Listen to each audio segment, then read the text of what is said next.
আমাদের খেয়াল করলাম সব সময় সামনে জাহাজের খেয়াল রাখতে হচ্ছে, ডানে বামে খেয়াল রাখতে হচ্ছে, নিচে খেয়াল রাখতে হচ্ছে, কারণ জাহাজের পাশে হঠাৎ করে একটা বিড়াল ডলফিন উঠলো, তিমির লেজ উঠলো, ওদিকে অ্যালবার্টাস উড়ে যাচ্ছে, এদিকে আবার পেঙ্গুইন পরপয়জিং করছে।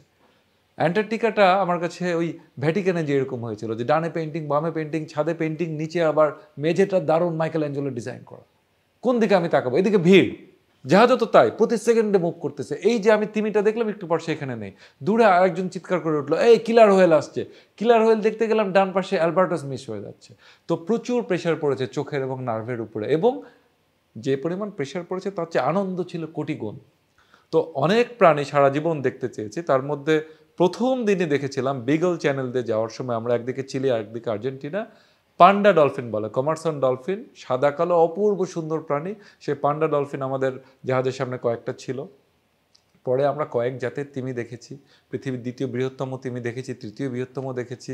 পরে হামব্যাক হোয়েল, যে একদিনে 100টা দেখলাম বললাম। এবং আমাদের সবার জন্য যেটা একদম নতুন ছিল, অ্যালবার্টাসের কলোনিতে যাওয়া। ব্যাকবার্ড অ্যালবার্টাস আমরা 1 ইঞ্চি দূর থেকে দেখেছি। সেই অ্যালবার্টাসগুলোর খুনসুটি, তাদের ডিম পাড়া, আমরা একাধিক ধরনের অ্যালবার্টাসের কলোনিতে গিয়েছিলাম।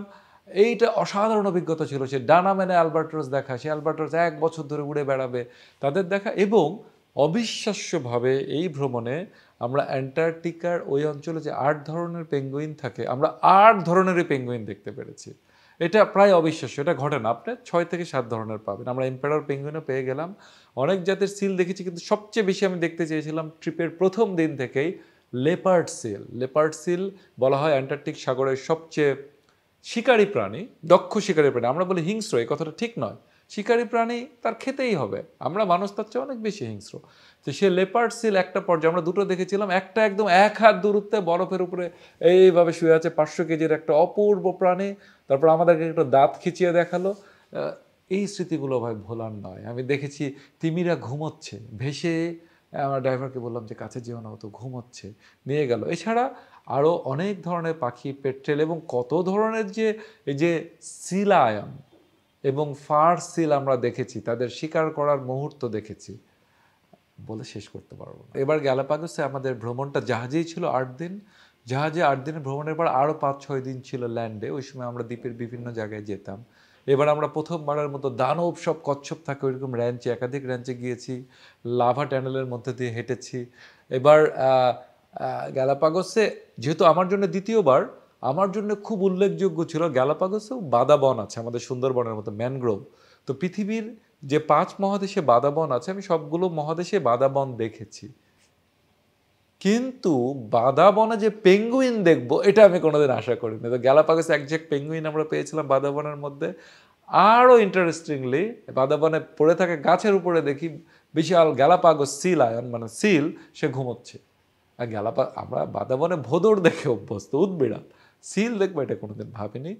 এবং সবচেয়ে বড় কথা, আমার জন্য প্রতিটা মুহূর্ত খুবই এনজয়েবল ছিল যে এনাম ভাই আমার সাথে ছিলেন। আমি তাকে সব সময় গ্যালাপাগোসে নিয়ে যেতে চেয়েছিলাম। আমাদের এবার অনেক কাঠ খড় পুড়িয়ে ভিসা প্রায় যাত্রার আগের দিন পর্যন্ত মিলছিল না, যাক মিলেছে, এবং আমি খুবই খুশি।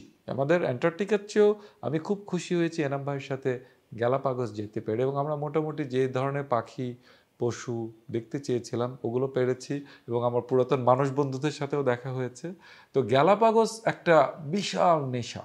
আমার জীবনে সম্ভব হলে আমি কিছুদিন পর পর গ্যালাপাগোসে যেতাম, এবং আমাদের প্রত্যেকেরই জীবনে অন্তত একটাবার গ্যালাপাগোসে যাওয়া দরকার। এখানে একটা জিনিস আমাদের বলে রাখতে হবে, পৃথিবীর হিস্টোরিক্যাল এবং ন্যাচারাল জায়গাগুলো রক্ষা করতে হলে দিনের শেষে মনে হচ্ছে ট্যুরিজম বা পর্যটনই অন্যতম শ্রেষ্ঠ উপায়, যদি আপনি সেটাকে ঠিকভাবে পরিচালিত করেন, মানুষকে সচেতন করেন, আপনার কর্মীরা যাতে কাজ করে, সবচেয়ে বড় কথা অতিথিরাও যাতে সচেতন হন এবং পরিবেশকে ভালোবাসেন। গ্যালাপাগোস কিন্তু এই ট্যুরিস্টের টাকায় অনেকগুলো কচ্ছপ রক্ষা করতে পারছে, সিলায়ন রক্ষা করতে পারছে।